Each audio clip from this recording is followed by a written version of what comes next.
আজকে আমি নিজ হাতে বিদেশি খাবার রান্না করলাম। দেখতে কতটা ইয়ামি দেখাচ্ছে আর খেতেও কিন্তু অনেক মজা হয়েছিল। নতুন নতুন খাবার ট্রাই করতে কিন্তু আমার অনেক ভালো লাগে। তাই তো বাঙালি মেয়ে হয়েও আজকে আমি বিদেশি খাবার রান্না করব। বিদেশি খাবার রান্না করার জন্য এখানে টমেটো গুলো কিউব কিউব করে কেটে নিয়েছি। একটা ক্যাপসিকামের অর্ধেকটা কিউব কিউব করে কেটে নিয়েছি। সবগুলো সবজি কিন্তু একই রকম ভাবে কেটে নিব। সাথে কিন্তু গাজরটাও কিউব কিউব করে কেটে নিয়েছি। আর এখন কেটে নিব হচ্ছে পেঁয়াজ গুলো কিন্তু আমি একই রকম ভাবে কেটে নিব। এরপর কেটে নিব হচ্ছে রসুন, যা কিন্তু বিদেশি খাবারে না দিলেই নয়। তোমরা চাইলে কিন্তু তোমাদের ঘরে যে সবজি আছে সেই সবজি দিয়েও ট্রাই করতে পারো। শুধুমাত্র পেঁয়াজ মরিচ দিয়েও কিন্তু ট্রাই করতে পারো। আজকে রেসিপির নাম হচ্ছে চিকেন থুপ্পা। নেপালের একটা ফেমাস খাবার। আজকে এই খাবারটাই আমি রান্না করব। এর জন্য চিকেনটাকেও টুকরা করে কেটে নিয়েছি। কিছু আগে জোগাড় করে কেটে নিয়েছি। এটা রান্না করতে কিন্তু আহামরি কঠিন কিছু না। এই যে দেখুন সবগুলো কেটে যখন প্লেটে সাজিয়ে নিয়েছি, প্লেটটা দেখতে কিন্তু কতটা সুন্দর দেখাচ্ছে, একদম কালারফুল। চলুন এখন রান্নাটা শুরু করা যাক। প্রথমে তেল গরম করতে দিয়েছি। তেলটা যখন গরম হয়ে যাবে তখন দিয়ে দিব রসুন কুচি। বিদেশিরা কিন্তু রসুন জিনিসটা একটু বেশি খায়, কিন্তু আমরা বাঙালিরা কিন্তু পেঁয়াজও কম খাই না। যাই হোক, রসুনটা যখন একটু লাল লাল হয়ে ভাজা হয়ে এসেছে, এর মধ্যে দিয়ে দিব পেঁয়াজ কুচি। পেঁয়াজটাকেও একটু লাল লাল করে ভেজে নিব। আর অবশ্যই কিন্তু হালকা লাল লাল করে ভেজে নিতে হবে। কিছু যখন হালকা ভাজা হয়ে আসবে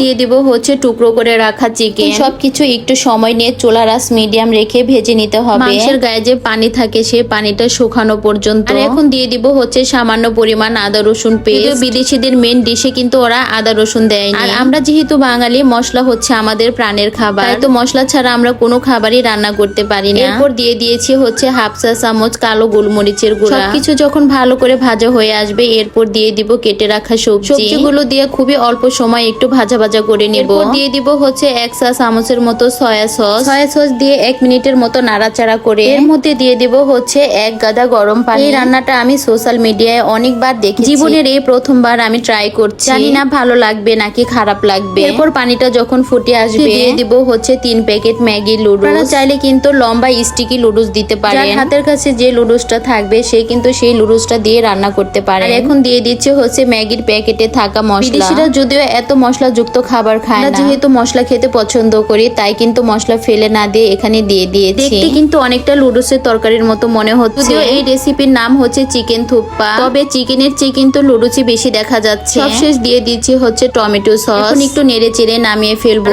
এই খাবারটা কিন্তু অনেকটা ঝোল ঝোলি থাকে। লুডুসটা কিন্তু একদম ওভার কুক করা যাবে না। বেশি সিদ্ধ হয়ে গেলে তখন আর খাবারটা খেতে মজা লাগে না। তো আমার রান্না করা শেষ, এখন সবার জন্য বাটি রেডি করছি। সত্যি বলছি এই খাবারটা দেখতে যতটা সুন্দর হয়েছে খেতেও কিন্তু অনেক অনেক মজা হয়েছিল। আমার ছেলেটা তো বলছে যে আম্মু প্রায় আমাকে এভাবে রান্না করে দিবা। কাছে নাকি এই খাবারটা এত বেশি মজা লেগেছে। কিন্তু আপনারাও বাসায় ট্রাই করতে পারেন, আসলে অনেক মজার একটা খাবার। আল্লাহ হাফেজ।